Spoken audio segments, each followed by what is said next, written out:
if I have 100 items in my catalog and I want to create campaigns, for each one, also knowing that we've got additional strategies, that's a lot of campaigns. Yeah. Do I have something that can help me to actually help those perform better and in a way that no human could ever do? Plug that in. How did you hear about Teikametrics in the first place, and what made you decide to start working with Teikametrics? So Jason McGee and I went to high school together. I'm just kidding. No, I wanted that to be true. That would be good.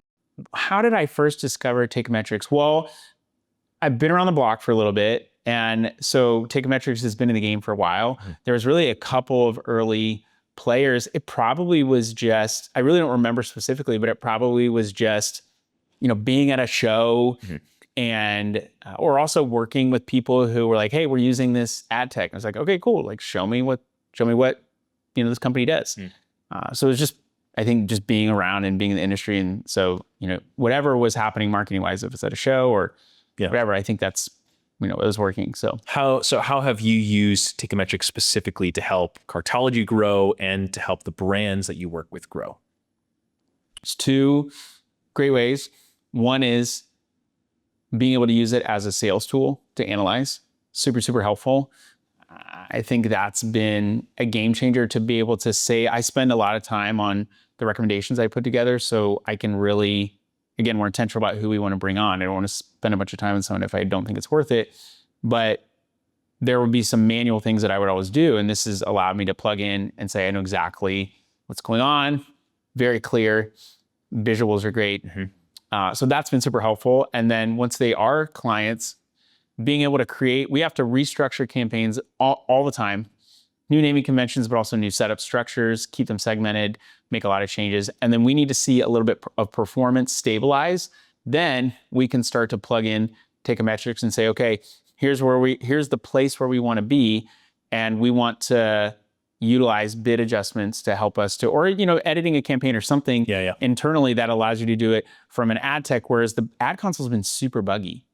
So I got to change a budget and the ad console and it just says, won't work. You push from an API, almost all the time it goes through. It's very rare that it doesn't. So having some consistency there, but to really scale, it's just saying, hey, we want to improve performance here and we want it to be more fine-tuned. So we plug in Teikametrics to help us on the bid side. Love that. What's one of the biggest ways you'd say you've seen Teikametrics change? Because you've used it for a while. So how has Teika, from your perspective, changed and grown over time the most?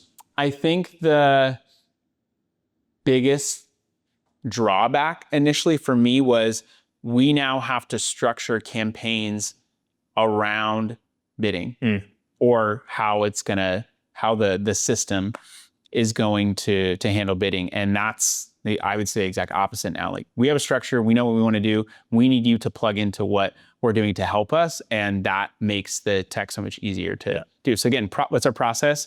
And plugging something in instead of making the other way around. Right, you have your foundation set, it plugs into that. What's one way or one thing you think Teika could improve on, do differently? I'm sure there's something you could do. I really don't know. That's fine. I don't you have to make anything up. No critical feedback. I think you should change the name to Teikametrics. Teikametrics. We are going to help you tank the competitors or tank your own business. That last one. It's going to be one or the other. It's going to be one or the other. Yeah. How do you think other sellers should plug in and start using, I'm going to say AI, but let's say Teikametrics AI? What do you need done? You know what you need done and it's applicable, start using it. Identify your goals. Identify your goals and what do we need to help us get there? If I have 100 items in my catalog and I want to create campaigns, for each one, also knowing that we've got additional strategies, that's a lot of campaigns. Yeah. Do I have something that can help me to actually help those perform better and in a way that no human could ever do? Plug that in. If you're just like, I like AI, I think you're going to confuse yourself. I think you're going to feel like you've wasted money, even though it would have been experimenting, figuring out if it's going to work.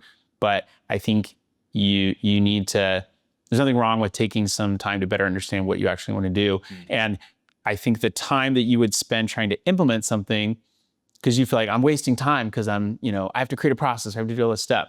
that will save you time in the back end, but you have to be willing to play the long game, or the longer game, which is actually the name of my podcast. Nice. That you can go and check out. Is it really? Yeah. Oh, that's cool. I'm such a big fan of playing the long game. It's one of our core values, play the long game at Cartology. And so I just was like, what URLs and handles are available? The longer game. Longest game was not. The long game was not. So that's good. That's good. I like that. Last question. How do you see the partnership between Teikametrics and Cartology evolving over time? I told you that partnerships are super helpful for us. And I think having someone in the industry who, I don't know if evolving is the right word, but like who in the industry can connect me with someone else? Who can I go to if I need help with a specific thing? So I think it's being able to know other people who also network and talk with people. And I would also say just being able to have someone that's like, hey, someone came to us, they need this thing fixed or they need help with it, and we think you'd be a good person to do that. Like, hey, talk to Michael and his team. So we're gonna tee you up. Like those referrals are huge. So I think having that, and also just the fact that we've got a great content team here. And so we're just going to continue to create content every single week, every single day. But by the hour, actually. I think bringing us coming together and talking about things, different perspectives, and really I've done most of the talking. I've kind of been waiting for you to carry more of your weight, but I'm the interviewer. Yeah, that's true. So I think being able to like unify audience together is something that's cool. But yeah. We've also been around both been around in the industry for a while. Yeah. So we've seen a lot of things change. They're just continuing to be enduring.